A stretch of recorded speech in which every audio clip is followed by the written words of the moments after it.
with their journey to the Tornado Valley complete. Our intrepid heroes enthusiastically brave the terrifying Rift's transit to their next destination. Back on familiar territory, the heroes brace themselves for their next battle. So today I'm going to be showing you the ramparts on Insane. This is a reasonably easy map, although the very first wave is pretty hard.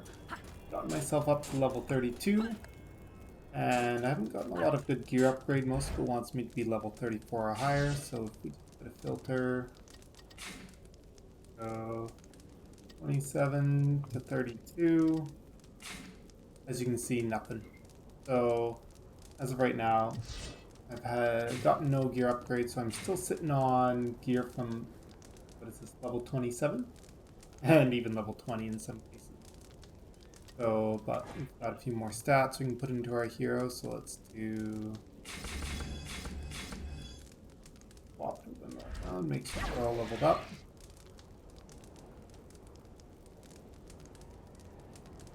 My beams have been doing pretty good on their health. Although I'll give them a couple more just for the wall, but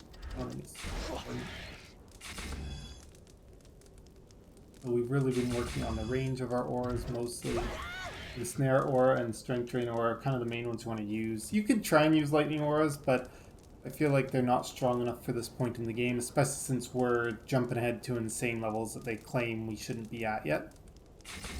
I'm going to add a little more range to our apprentice towers, and now we're set. So as I was saying, the hardest part is stabilizing on this first wave. That is by far the hardest part. So we're going to build a wall here. One of the interesting things about this wall is it will actually take one of the flying routes.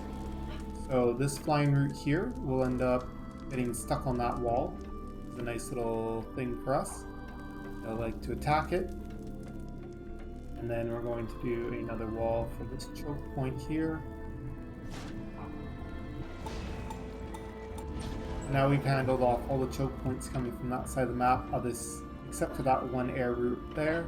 We're going to have an air route coming from over there, and we're going to have one more choke point that needs to be over here for the enemies coming from the ground.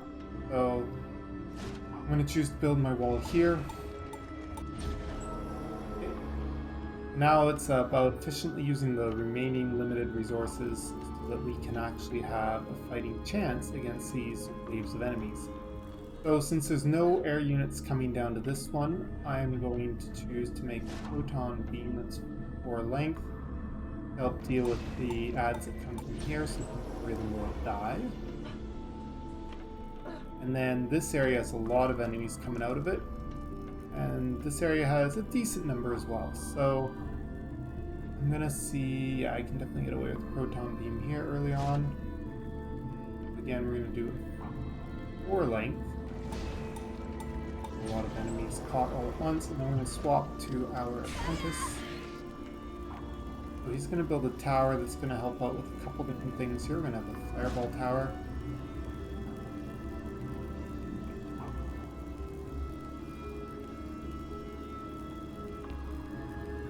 There we go. And have a fireball tower that can hit the crystal, defend it from the wyverns, as well as the ones that are coming from air. So we want to be defending that one air route and that air route. And then, I don't know if it's going to hit that over there. I don't think it does.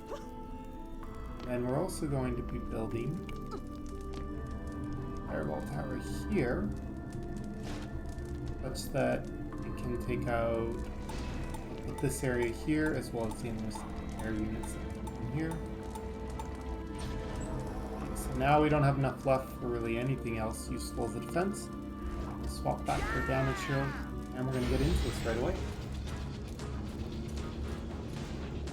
So, just initially, I want to try and get some mana pretty quick here. Just drop it. I was trying to get out the map. I used to pressing M from a different game I played. The map. Okay. Let's go up to this wall. Help that out, so we definitely need the help. The only problem is when you physically push enemies off the edge there. That can be a huge issue. Ooh. I want to repair this wall quick before it dies. Oh yeah, I think we've got that wall stabilized. I'm not stable in health though. Holy. And this is what I was afraid of. We have lost the wall there. It's very hard to stabilize. This is really hard. Damn it, I can't afford to die here. Oh good, I can now. These guys don't hit my crystals. And we've lost another wall, which is really unfortunate. We haven't lost the tower. These guys were immune to fire is the main reason why they made it past. So, and then these guys, if I can push them down, I can't use my beam. I'll just have to kill them.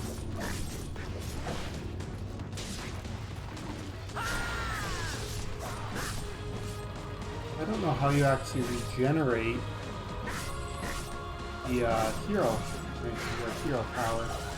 That blue bar under my health. Not filling up. How it finally is. I wonder why that was. Oh, he almost killed my tower there. That would not have been nice, having to rebuild that. Alright, so I think we finally... Oh no, we've got a pesky archer left. I didn't even notice that. There we go, now we've taken everything out. Stabilized, and we're going to have a lot more resources to build the remainder of our defenses that we need. So again, we want to rebuild this wall, very important wall. And then we're going to build some proton beams again to help us out with only everything that comes this way. This is a fairly heavy-duty choke point.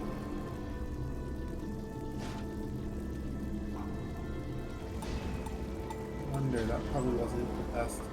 They come in pretty tight around this corner, those enemies. So.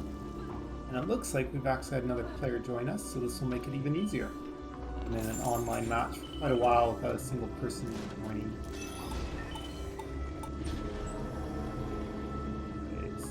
Until he moves, I cannot build what I want to build. I hate building them out of position. I'm trying to avoid that. Oh, 4 length. Okay, there we go, he's moved. Max 4 length. Alright, so most of what we're going to build now is a mixture of apprentice towers and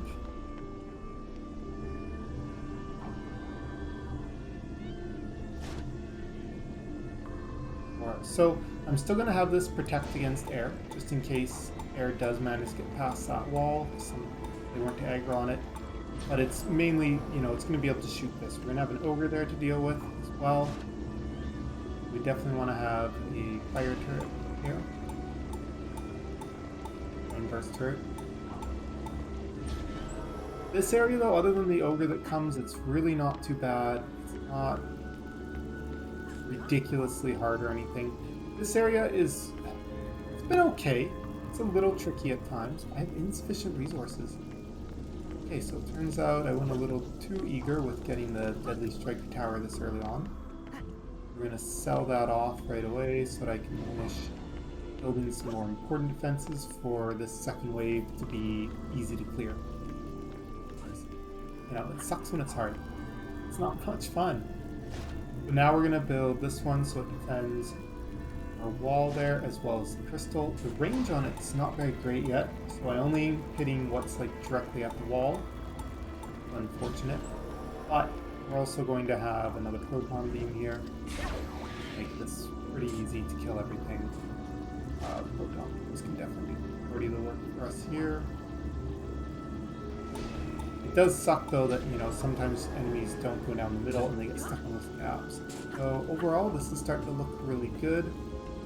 I would like to get a flame tower over here if I can. Let's see if we can afford one. Insufficient resources.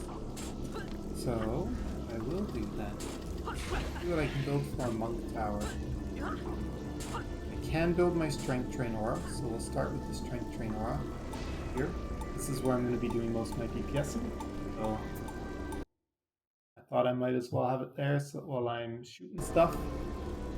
Alright, now let's get my lesson ready up. Auto sold 7 items. It didn't. One thing that's really nice with my Squire is he adds some extra points put into his casting speed. Very fast for him to do things like repair and upgrade compared to my other builders. See, the spot is always just crazy the number of enemies that come in here. Hard to deal with spot. It's a lot of damage, needs a lot of damage. We're going to be doing mostly DPS on here for a bit. We don't have a great selection of powers yet to deal with all these enemies. Oh, did a flyer get through? Oh, that wasn't super important. We did get a flyer. Oh, and an archer. That's even worse. So again, that's why I would have had that Laker Tower there to defend that. Sadly, Squire is just not the best at hitting down the air units. I'm definitely a little bit in over my head. That was really unfortunate. I've already cleared this myself solo without another player in here, so it's really unfortunate that this time my build just wasn't quite as optimized. Not sure what I did wrong this time compared to the last time. I think it's because I upgraded that one tower instead of repairing it. With their Be very careful of your starting resources.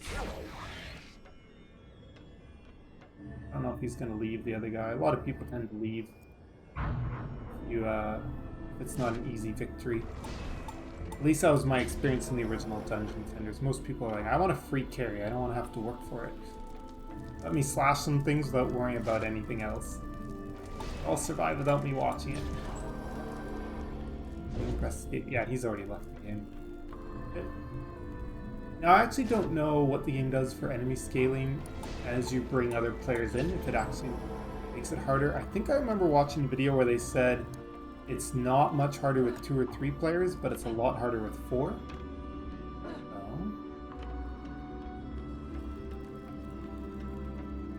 Alright, so throw down a 4-length beam there. I'm going to want to beam over on this one. Ooh. It was a little sketchy when you're like, I don't know if I'm actually going to make that jump. That was not the best decision making. Yeah, I'm really liking the 4-length. Originally I was just doing 3, because 3 are long enough to hit archers, but really enjoying the 4-length a lot more. What I might do is I might not do the crisscrossing pattern this time. I'm going to try doing straight out. I don't know if I want another beam here or if I want to start building towers. No, I'll do another beam here. 4-length. And now I'm going to swap over to doing my mage stuff. I'll deal with these air units.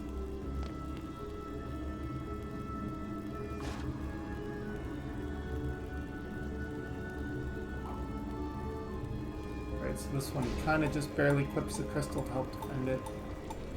At the same time, you can shoot the ones coming from the rooftop. That's all I can do. Let's get the show on the road. Let's be more successful this time. I don't like failure. But at the same time, I'd much rather do this on Insane, get the better loot, and be actually challenged, find it hard, than to just go and do this on hard or medium and just have an easy cakewalk win. Kind of how I've always been. I like challenges. I don't always like getting the free easy wins. Yeah, so this beam design seems to be working quite well. Although those archers aren't getting hit, I might need to move this over a little bit more. Oh. That's in my game to stay up there. I'm gonna open up on that, make sure there's nothing too scary. We've got some archers. Hitting the walls without anything. As I was saying before, usually the birds get caught on that wall. So it's really good to see that right now they're getting caught.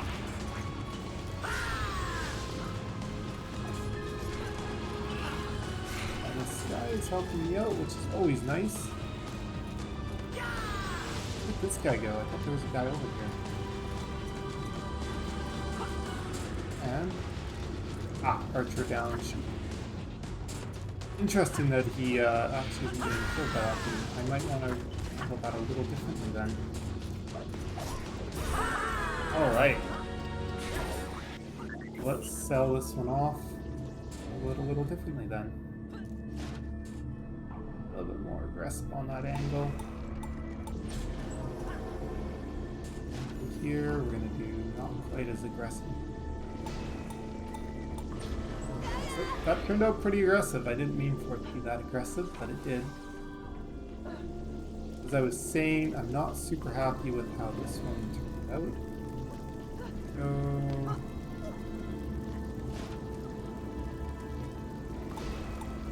more aggressive there. Yeah, I'm pretty sure I do not have a stamina from here, so it's actually building. It's like you might be building.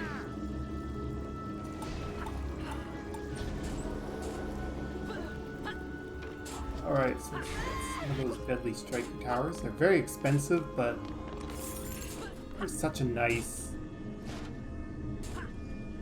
They're able to cover just so much because they can shoot through objects and they have a very long range. So something like, you know, the stray flyer, the stray unit that gets through, not as good at just in general killing stuff. That part's a little unfortunate. A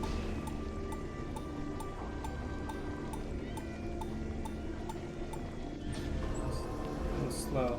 I want my spotter to do a bit of repairs on the wall.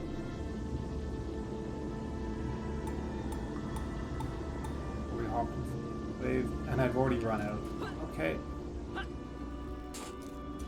just gonna go with the squire. I was debating about bringing out the apprentice to build a tower as the wave goes on, but I think it's better to keep my squire out. I'm still in a fragile position where we can lose quite easily.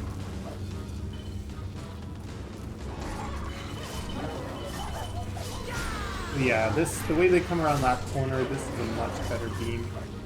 Good to see. Upgrade this wall with full health again. It's always nice when you can choose upgrade over there. And my teammate there is doing a great job at helping out. Whoa! I hate that! They send you flying so far! It's not even fair! Oh gosh, and now the core's under attack, but hopefully it's a minor. Yeah, it was just a third. Minor, we were able to recover from that real quick.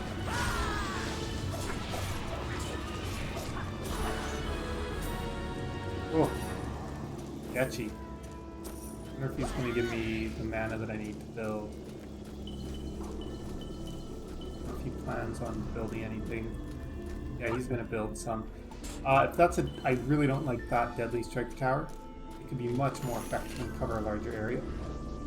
That's not the end of the world either. We're going to throw out our ensnare auras.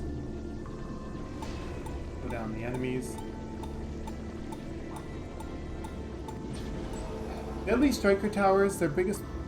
It's not worth building too many of them because they've got this big problem with attack rate being so low. So even though they're very good, they're not good at dealing with large waves of trash mobs. You just got to be careful how you balance out their very high defense unit cost. Because yeah, they've got their downsides, so you got to be very careful that you're not wasting all your defense units building these things.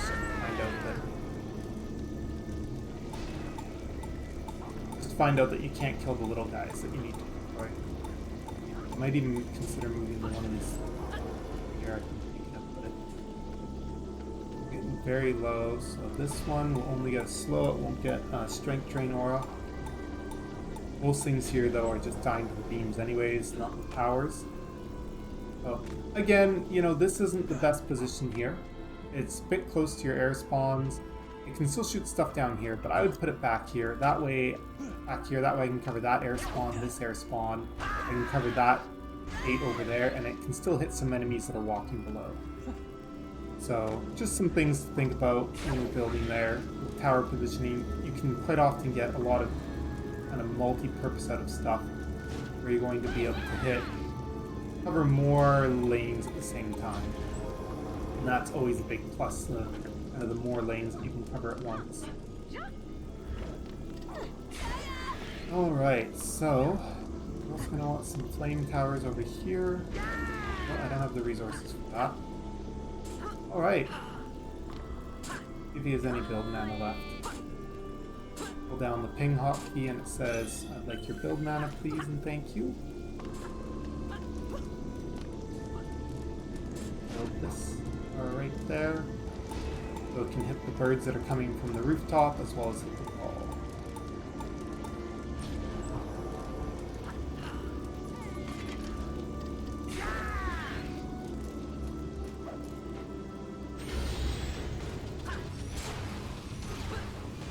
I wonder whose towers are better. I don't think it's my flame tower. I don't think he built any.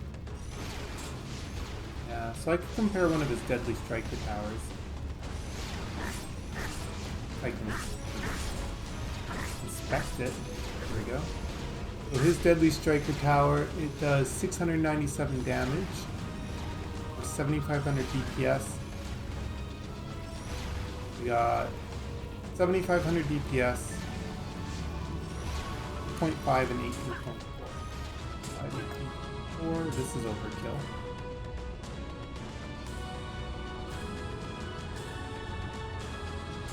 Okay, so I've got a much faster attack rate.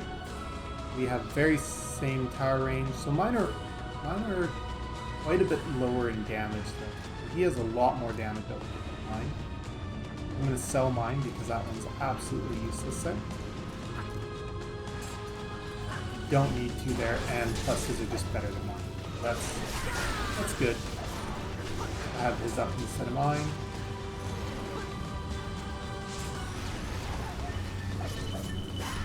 And now we've stabilized, and this build's going to be very easy to win with. We've still got a little bit of defense units left over. You know, potentially we could put some more damaging towers for this choke here, because this choke is one of the hardest chokes to deal with.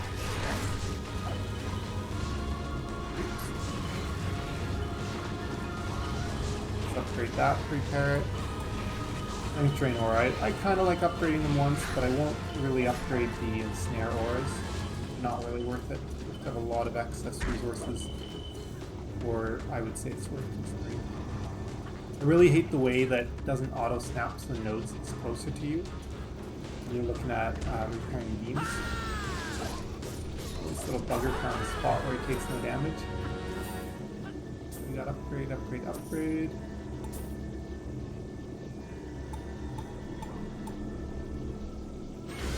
Awesome. What we're doing over here. Whoa! Scary jump. Upgrade my beams. Yep. Perfect. Maybe at some point we can upgrade that aura. Super important right now. The other nice thing about being inside of a strength drain aura for the fighting part is enemies just do less damage to you. So a lot easier to survive, to say the least.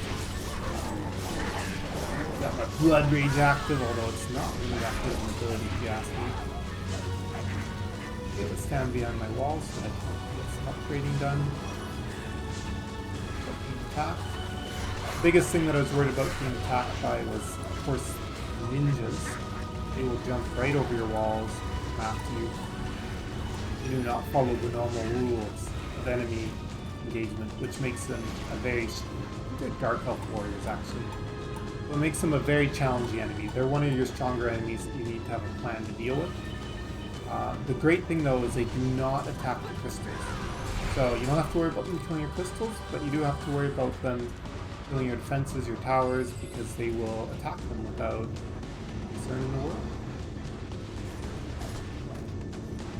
Or where your other defenses are. Wow, he's really been upgrading his tower.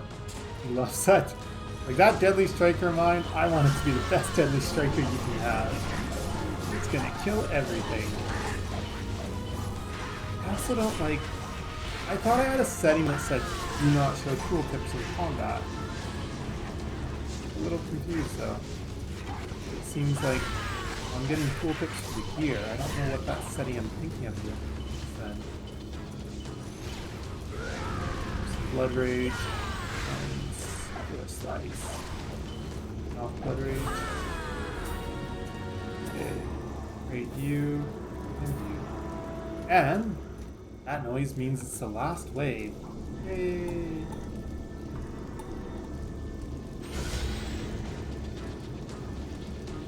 He's chatted to me anymore.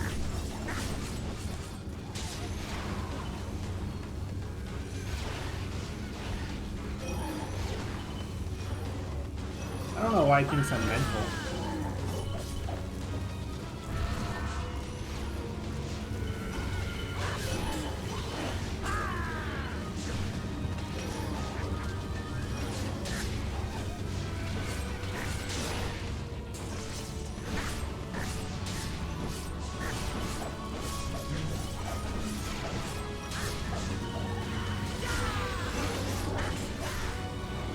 It's so weird. Some people just get like so upset about, like, I think he was upset about me placing that tower there, and it's a good, it's not the best tower, but it's pretty good. This area has a lot of enemies, it needs a lot of damage. The only thing that is a bit weird is this one, this fireball tower. I don't know if it's still needed because of his deadly striker. I can't quite tell the angle that his deadly striker was built at. That would kind of be the only thing, would be figure out if that deadly striker power is actually covering what this power was intended. Ah, fuck, I hate getting blown off the map. I do not remember in the original Dungeon Defenders getting blown off like that. This is getting fucking frustrating. How easy it is to get blown off the edge. Looks like he's been taking care of this ogre, but it's not attacking the wall the whole time. Okay on tower health. You can see the beams getting a little low, but low is fine. Oh, we lost the wall here though. Not good. Yes, I wonder what killed the wall. Now, see, the way I built this flame tower, it should have protected.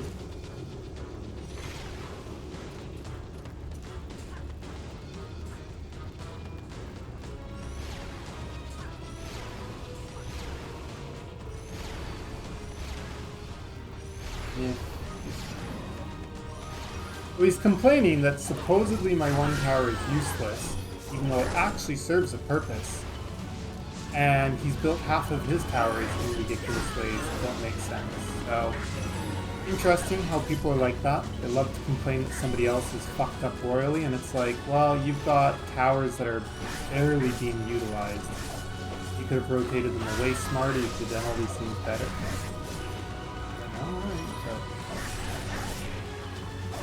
Oh, maybe I'll just build a spike wall here once I get rid of this bloody asshole. Just so that there's a wall there. Man, this guy has a sad life. He is so mad. He is so tilted about the fact that we're winning this match.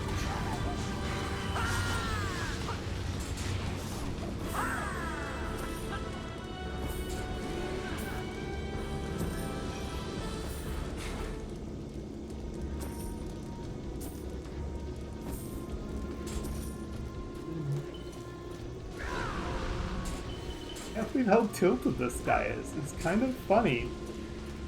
I'm like, not.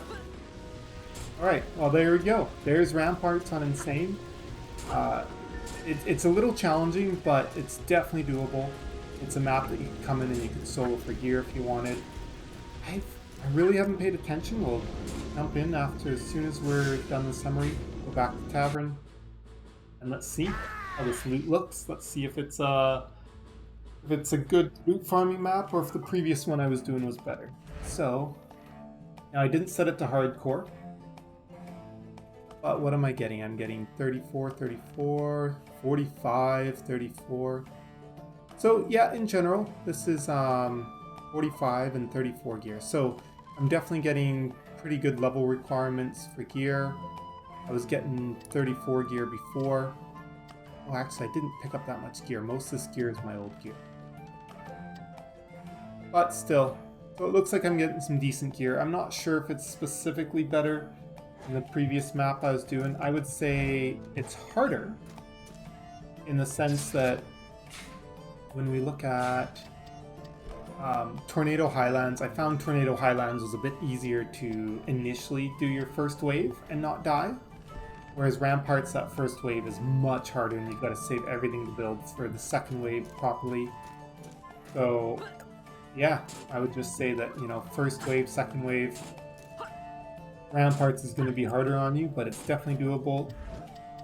Looks like the gear drops are pretty comparable, but I would say that you do get better gear because I'm not seeing any level 45 stuff. This is sorted by newest, so it seems that the majority of my 45 stuff came from doing RAM. There you go. Again, you know, just as a newer player starting out and wanting to get kind of push yourself to be more challenging, get better gear and level up faster. This is kind of what I've been doing. This is something I would suggest is leave the medium alone. If you've never played the game before and you're just watching my videos and you're like, I should really get the game and play it, you could probably still skip medium just because you've been watching videos on some of the things to do. But otherwise you could select medium for a little bit, but I wouldn't suggest it. I say go straight into hard. As long as you got your 4 heroes built, you'll have no problem. And then it doesn't take much to get into Insane. Magus Quarters is a great map. Play on Insane to farm. I unlocked Magus Quarters through hard, and then I jumped into it on Insane, got some good gear. Allows you to, you know, prepare yourself if you're finding you're not quite ready to jump into Act 2. Okay, until next time, have a good one.